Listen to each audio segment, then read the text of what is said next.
आज के अपने इस सेशन में हम कक्षा 7 की पाठ्य पुस्तक वसंत भाग 2 के पाठ 3 हिमालय की बेटियां निबंध को पढ़ेंगे। इस निबंध के लेखक हैं श्री वैद्यनाथ मिश्र नागार्जुन। पाठ को शुरू करने से पहले आइए थोड़ा सा पाठ के विषय में जान लेते हैं। जैसा कि पाठ के शीर्षक से हमें पता चलता है हिमालय की बेटियां, तो लेखक इसमें हिमालय की बेटियों के बारे में बात कर रहे हैं। अब अगर हम देखें तो हिमालय एक पर्वत है और उसकी बेटियां थोड़ा सा समझ में नहीं आता। तो यहाँ पर लेखक ने हिमालय पर्वत को एक पिता के रूप में दर्शाया है और उनकी बेटियों के बारे में बताया है। अब अगर हिमालय पर्वत है तो उनकी बेटियां हैं नदियां। तो यहाँ पर उन्होंने हिमालय से निकलने वाली नदियों को उनकी बेटियों के रूप में दर्शाया है। इसमें उन्होंने हिमालय चूंकि एक पर्वत है तो उन्होंने उसका मानव के रूप में रूपांतरण किया है, अर्थात हिमालय का मानवीकरण किया है और साथ ही उससे निकलने वाली नदियों का भी मानवीकरण किया है। उन्होंने हिमालय से निकलने वाली नदियां जैसे गंगा, यमुना, सतलुज, इन सब का मानव के रूप में वर्णन किया है और ये बताया है या ये कल्पना की है कि ये सब मानव है, मनुष्य है और हिमालय इन सब नदियों का पिता है। ये सब नदियां उनकी बेटियां हैं। तो आइए अब पाठ को शुरू करते हैं। अभी तक मैंने उन्हें दूर से देखा था। बड़ी गंभीर, शांत, अपने आप में खोई हुई लगती थी। संभ्रांत महिला की भांति वे प्रतीत होती थी। उनके प्रति मेरे दिल में आदर और श्रद्धा के भाव थे। माँ और दादी, मौसी और मामी की गोद की तरह उनकी धारा में डुबकियां लगाया करता था। तो इस पहले पद में लेखक ने यही बताया है कि जब तक उन्होंने नदियों को दूर से देखा था अर्थात उनका उद्गम नहीं देखा था कि वे जहाँ से निकलती हैं वो उस स्थान को जब तक लेखक ने नहीं देखा था तब तक वे यही सोचते थे कि नदियां कैसी हैं, गंभीर है, शांत है और किसी संभ्रांत मतलब होता है सुसंस्कृत महिला की तरह वे उन्हें लगती थी, क्योंकि लेखक ने नदियों को हमेशा मैदानी हिस्सों में देखा था और मैदानी भागों में नदियां शांति के साथ बहती हैं, उनमें कोई वेग आदि नहीं होता। जबकि जब यही नदियां पहाड़ों से निकलती हैं तो क्योंकि पहाड़ों के ऊबड़ खाबड़ रास्तों में से होकर गुजरती हैं और पहाड़ की ढाल से होते हुए उन्हें अपना रास्ता बनाना पड़ता है, उनका जल वेग के साथ गिरता है और किनारों से टकराकर अपने लिए मार्ग बनाता है, इसलिए वे कैसी अत्यधिक वेग के साथ वहां पर बहती हैं। लेकिन लेखक ने तो उन्हें अभी तक मैदानी हिस्सों में देखा था तो वे उन्हें गंभीर और शांत समझते थे। इसलिए वे कहते हैं कि उनके प्रति यानी कि नदियों के प्रति उनके दिल में यानी लेखक के दिल में बहुत अधिक आदर और श्रद्धा के भाव थे और जब भी वे नदियों में स्नान करते थे तो उन्हें ऐसा लगता था कि जैसे वे अपनी माँ, दादी, मौसी या मामी की गोद में आराम कर रहे हैं।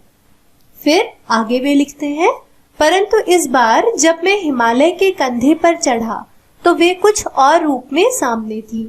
मैं हैरान था कि यही दुबली पतली गंगा, यही यमुना, यही सतलुज समतल मैदानों में उतरकर विशाल कैसे हो जाती हैं।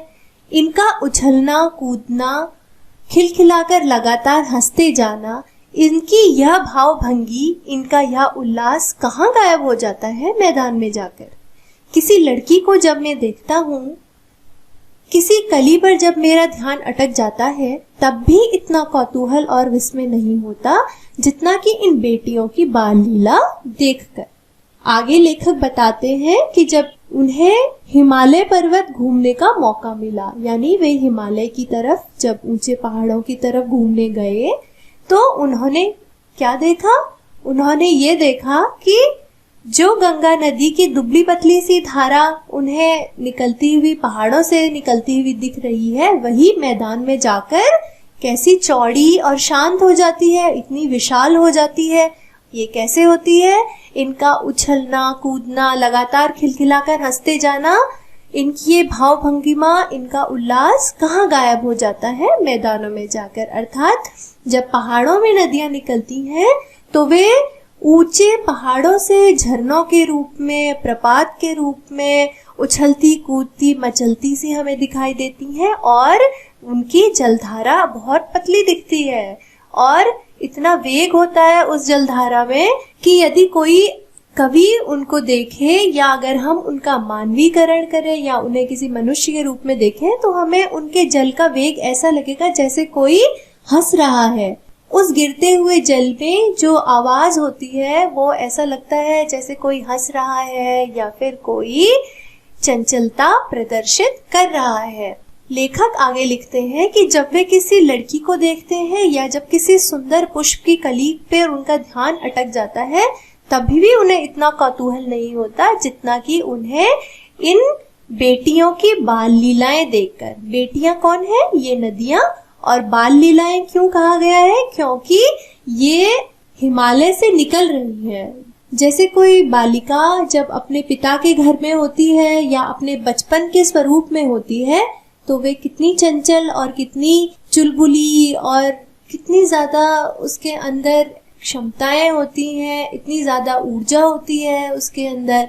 लेकिन जैसे जैसे वो बड़ी होती जाती है, वो बाल्यावस्था से युवावस्था में पहुंचती है तो धीरे धीरे उसकी बाल्यावस्था की चंचलता थोड़ी थोड़ी कम होती जाती है और उसमें गंभीरता आती जाती है। इसी तरह ये नदियां चूंकि हिमालय से निकल ही रही है तो लेखक ऐसा मानते हैं कि ये अभी अपने पिता के घर में है और बाल स्वरूप में है, अर्थात छोटी बच्ची के रूप में है। तो लेखक कहते हैं कि जब वे इन नदियों को पर्वतों में देखते हैं तो इनकी चंचलता देखकर उन्हें बहुत ज्यादा विस्मय होता है, बहुत ज्यादा आश्चर्य होता है। इतना ज्यादा कि किसी नए पुष्प को देखकर या किसी नए व्यक्ति को देखकर जैसा हमें विस्मय होता है या आश्चर्य होता है, उससे भी कई गुना अधिक विस्मय उन्हें इन नदियों की चंचलता या इनकी बाल लीलाएं देखकर होता है। आगे बढ़ते हैं। कहाँ भागी जा रही है? वह कौन लक्ष्य है जिसने इन्हें बेचैन कर रखा है? अपने महान पिता का विराट प्रेम पाकर भी अगर इनका हृदय अतृप्त ही है तो वह कौन होगा जो इनकी प्यास मिटा सकेगा? बर्फ जली नंगी पहाड़ियां, छोटे छोटे पौधों से भरी घाटियां, बंधुर आदित्यकाएं, सरसब्ज उपत्यकाएं, ऐसा है इनका लीला निकेतन। खेलते खेलते जब ये जरा दूर निकल जाती हैं तो देवदार, चीड़, सरों, चिनार, सफेदा, कैल के जंगलों में पहुंचकर शायद इन्हें बीती बातें याद करने का मौका मिल जाता होगा। कौन जाने बुढ़ा हिमालय अपनी इन नटखट बेटियों के लिए कितना सिर धुनता होगा। बड़ी बड़ी चोटियों से जाकर पूछिए तो उत्तर में विराट मौन के सिवाय उनके पास और रखा ही क्या है। तो इससे पहले पैराग्राफ में लेखक ने नदियों की बाल लीला के बारे में हमें बताया था और अब वे बता रहे हैं कि जैसे कोई लड़की या कोई बालिका अपनी बाल्या अवस्था से किशोर अवस्था में जाती है, फिर वो यौवना अवस्था में जाती है, तो धीरे धीरे क्या होता है कि उसके अंदर अपने माता पिता या अपने भाई बहनों या अपने परिवारजनों के अलावा भी अन्य किसी के प्रेम को पाने की इच्छा पैदा होती है। वो विवाह करना चाहती है, अपने जीवन में आगे बढ़ना चाहती है।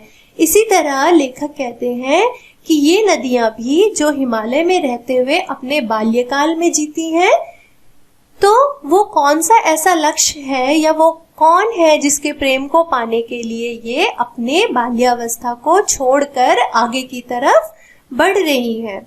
इनके पिता कौन है? हिमालय है, जो कि इतने विराट है, इतने विशाल है और उनके इतने विशाल प्रेम को पाकर भी इनका हृदय हमेशा अतृप्त रहता है। अतृप्त रहता है मतलब कभी भी उसमें संतोष नहीं आता, कभी भी वो भरता नहीं, बेचैन रहता है।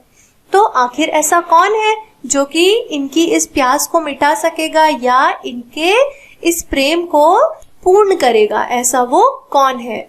आगे लेखक ने लिखा है कि पहाड़ियों, छोटे छोटे पौधों से भरी घाटियों, बंधुर आदित्यकाएं, आदित्य का होता है पहाड़ के ऊपर का समतल भाग, जिसमें कि वनस्पतियों की बहुत ज्यादा कमी होती है, या एक तरीके से कहें कि वनस्पतियां वहां पर होती ही नहीं है।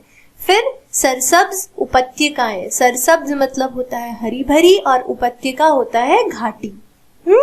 तो ऐसा है इनका लीला निकेतन, अर्थात अपने बाल्यावस्था से जब ये अपनी किशोर अवस्था की तरफ जाती हैं तो अपनी बाल लीलाओं को दिखाने के लिए कवि ने ऐसी कल्पना की है कि ये कहाँ कहाँ दिखाती हैं, पहाड़ों पे, छोटे छोटे पौधों से भरी घाटियों पे, अधित्यकाओं पे या फिर उपत्यकाओं पे।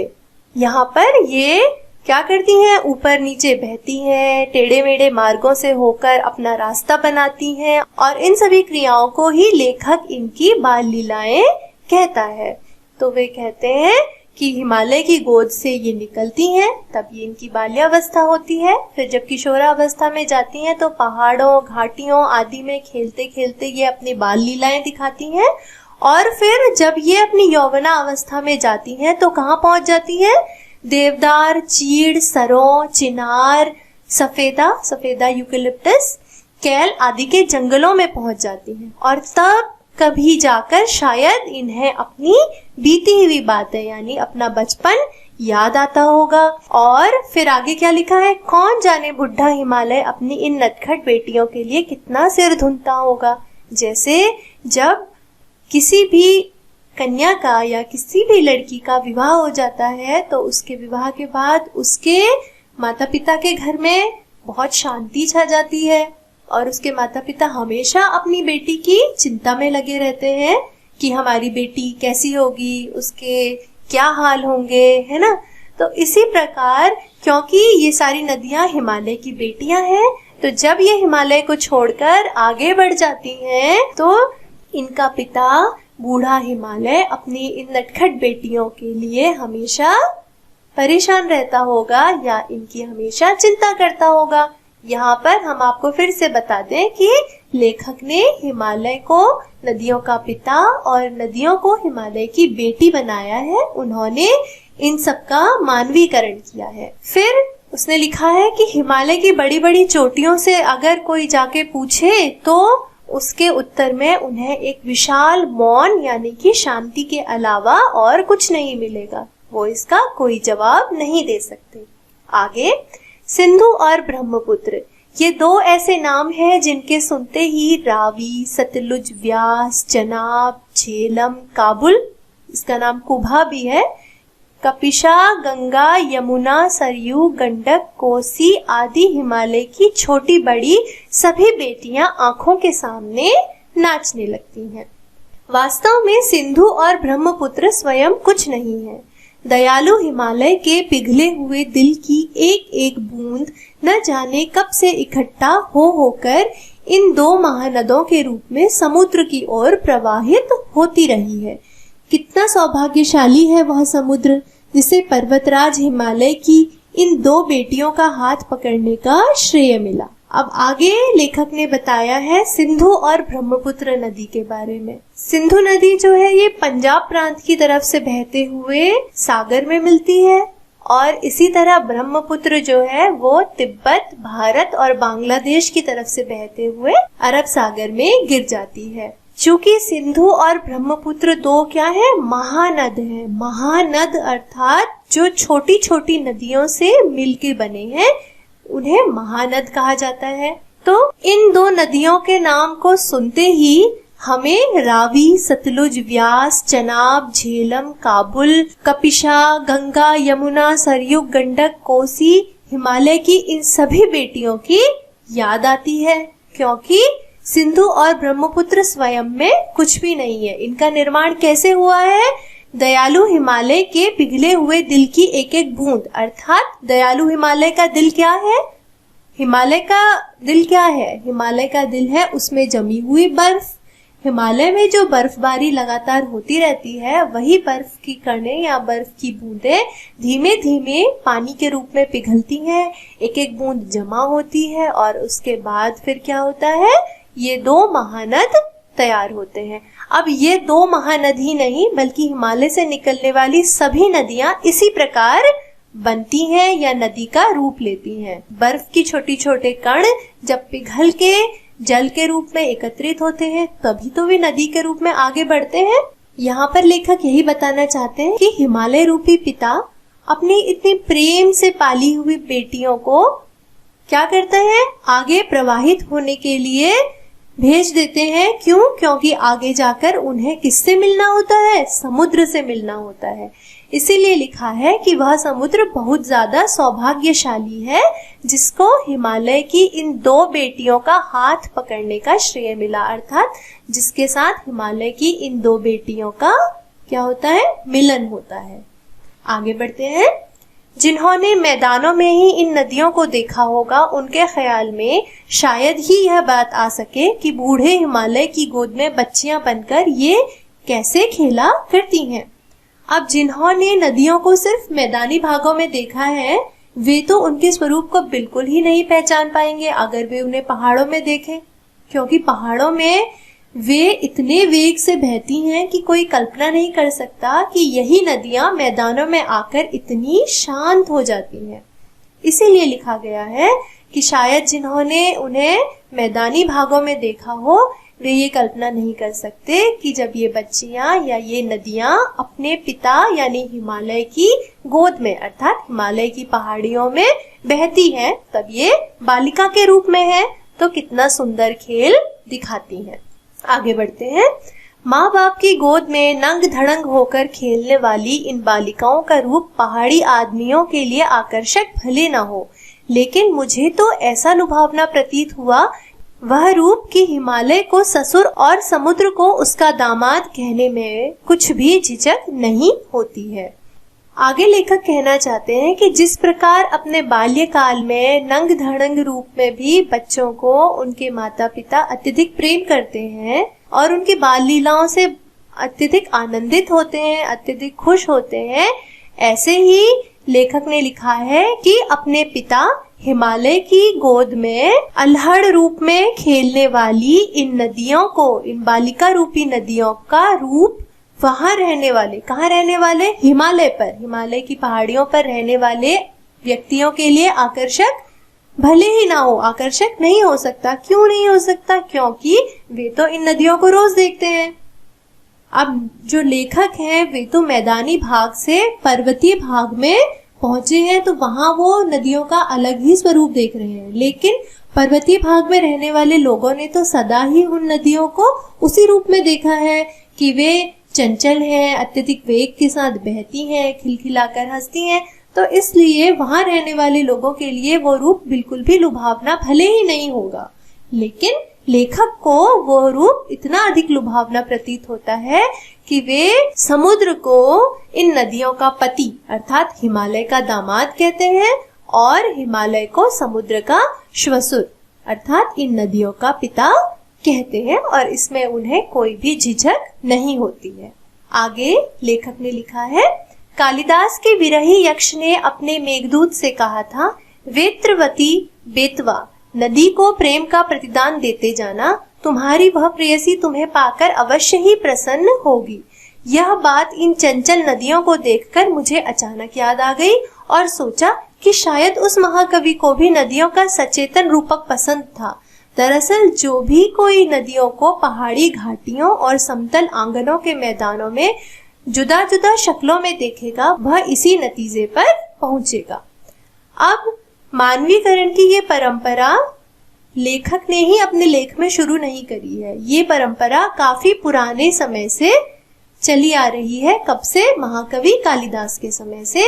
महाकवि कालिदास ने जो अपना एक महाकाव्य लिखा था मेघदूत, मेघदूत में उन्होंने यक्ष और यक्षिणी उन दोनों को मिलाने के लिए मेघ यानी बादलों को दूत के रूप में दर्शाया था।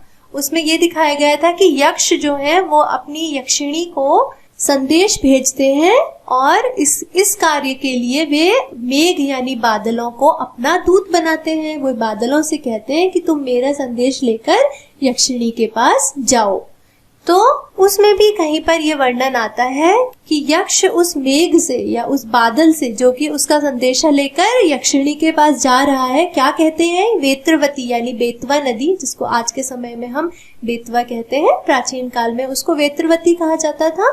तो उस नदी को अपने प्रेम का प्रतिदान देते जाना, अर्थात तुम वेत्रवती नदी को अपने प्रेम का प्रतिदान यानी वर्षा देते हुए जाना, क्योंकि तुम्हारी वह प्रेयसी तुम्हें पाकर अवश्य ही प्रसन्न होगी। अर्थात जब तुम वर्षा रूपी जल उस नदी में दोगे या वहां पर तुम वर्षा करोगे तो तुम्हारी वो प्रेयसी यानी वेत्रवती नदी, क्योंकि वो तुमसे बहुत ज्यादा प्रेम करती है, तो वो बहुत खुश हो जाएगी या वो बहुत प्रसन्न हो जाएगी। तो लेखक कहते हैं कि जिस तरह कालिदास ने वेत्रवती नदी के प्रति मेघ यानी बादलों के प्रेम को प्रदर्शित किया था, उसी तरह यही बात इन चंचल नदियों को देखकर उन्हें याद आती है कि महाकवि कालिदास को भी शायद नदियों का सचेतन रूपक पसंद था। सचेतन मतलब देखिए दो रूप होते हैं, एक होता है अचेतन, एक होता है सचेतन। अचेतन मतलब अ मतलब नहीं, और चेतन मतलब होता है चेतना, जिसके अंदर चेतना ना हो, जिसके अंदर प्राण ना हो। अर्थात हम नदी, पर्वत, जंगल या तो इन्हें निर्जीव मान ले, और या फिर एक होता है सचेतन रूप की स मतलब साथ और चेतना मतलब चेतना यानी कि प्राण। तो दूसरा होता है सचेतन रूप। तो वे कहते हैं कि प्राचीन काल में भी शायद कालिदास जैसे कवियों को इन नदियों का या जिनको लोग निर्जीव मान सकते हैं उनका चैतन्य रूप ही पसंद था, उनके अंदर प्राण ही पसंद थे। इसीलिए उन्होंने इन नदियों को सचेतन रूप में अपने काव्य में प्रदर्शित किया है। तो फिर कवि कहते हैं कि जो भी व्यक्ति पहाड़ी घाटियों और समतल आंगन के मैदानों में इन नदियों को अलग अलग शक्लों में देखेगा, वो इसी नतीजे पर पहुंचेगा कि इनका कैसा रूप अच्छा है, चैतन्य रूप ही ज्यादा अच्छा है। अर्थात हमें इन्हें सजीव ही मानना चाहिए, निर्जीव हम इन्हें नहीं मान सकते, क्योंकि इनका रूप इतना सुंदर है कि उसको हम निर्जीव मानने का अपराध कर ही नहीं सकते। आगे काका कालेलकर ने इन नदियों को लोक माता कहा है, किंतु माता बनने से पहले यदि हम इन्हें बेटियों के रूप में देख लें तो क्या हर्ज है।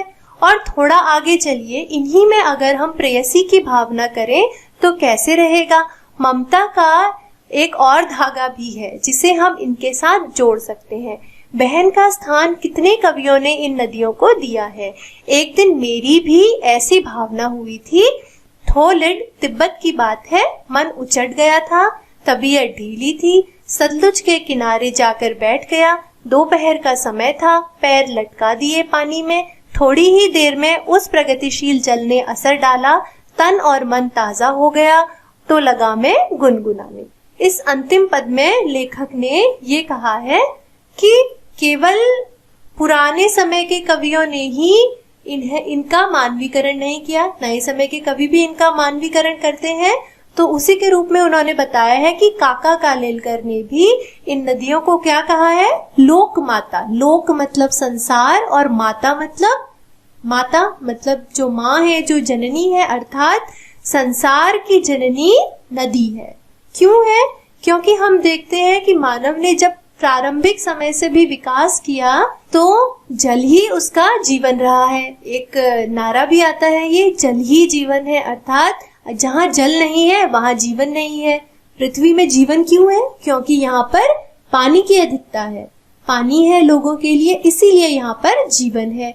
इसीलिए नदियों को लोकमाता कहा गया है, क्योंकि नदियों में ही जल का प्रवाह नदियों के द्वारा होता है, इसलिए नदियों को लोक माता कहा गया है। पुरानी जितनी भी सभ्यताएं हुई हैं वे सब कहाँ हुई है? नदियों के किनारे। नदी घाटी सभ्यताएं हमने सुना है, तो वे सब नदियों के किनारे, अर्थात लोगों को जीने के लिए जल चाहिए, और जहाँ जहाँ जल उपस्थित था वहीं वहीं सभ्यताओं का विकास हुआ है। लेकिन लेखक कहते हैं कि माता ही क्यों, हम इन्हें बेटी के रूप में भी देख सकते हैं, और अगर हम थोड़ा और आगे जाएं तो हम इन्हें प्रेमिका के रूप में भी देख सकते हैं।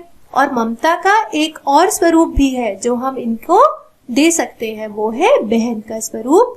कितने ही कवियों ने नदियों को बहनों का भी स्वरूप दिया है या बहनों का भी नाम दिया है। वे आगे बताते हैं कि एक बार जब वे तिब्बत में अत्यधिक थक गए थे और उनका मन बहुत ज्यादा व्यथित हो गया था, तबीयत थोड़ी ढीली या खराब हो गई थी, तो सतलुज नदी के किनारे जाकर बैठ गए। और जैसा कि नदियों के किनारे जाकर बैठे तो इच्छा होती है नदी के जल से थोड़ा खेल करने की, तो इसी तरह लेखक की भी इच्छा हुई कि वे अपने पैर डालकर नदी में बैठ जाएं। वे नदी के किनारे पैर डालकर बैठ गए और थोड़ी ही देर में उस प्रगतिशील नदी ने या उस प्रगतिशील जल ने बहते, प्रगतिशील मतलब प्रगति मतलब आगे बढ़ने वाला, प्रगतिशील मतलब आगे बढ़ने वाला, तो उस आगे बढ़ते हुए जल ने असर डाला और उनका मन ताजा हो गया, उनकी सारी व्यथा दूर हो गई। और जब उनकी सारी व्यथा दूर हो गई तो वे भी गीत गाने लगे। अब वे क्या गीत गाने लगे?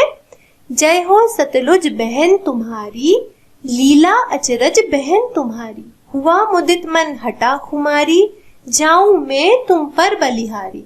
तुम बेटी यह बाप हिमालय, चिंतित पर चुपचाप हिमालय, प्रकृति नटी के चित्रित पट पर, अनुपम अद्भुत छाप हिमालय, जय हो सतलुज बहन तुम्हारी। तो जब नदी के जल में पैर डालने पर लेखक की सारी व्यथा या सारा कष्ट दूर हो गया, तो उन्होंने नदी को किस रूप में देखा? अपनी बहन के रूप में। और उन्होंने उनके ऊपर एक कविता लिखी। क्या लिखी? उन्होंने कहा कि हे सतलुज बहन तुम्हारी जय हो, तुम्हारी लीला अचरज से भरी है, यानी आश्चर्य से भरी है। तुम्हारे जल में पैर डालते ही मेरा मन मुदित हो गया, मुदित मतलब प्रसन्न हो गया, और हटा खुमारी, और मेरे सारे दुख या मेरी सारी खुमारी या मेरा सारा क्लेश मिट गया। जाऊं मैं तुम पर बलिहारी, इसलिए मैं तुम पर बलिहारी जाता हूँ, अर्थात मैं तुम्हारे आगे नतमस्तक हूँ। तुम बेटी यह बाप हिमालय, तुम बेटी हो और तुम्हारे पिता कौन है? हिमालय है।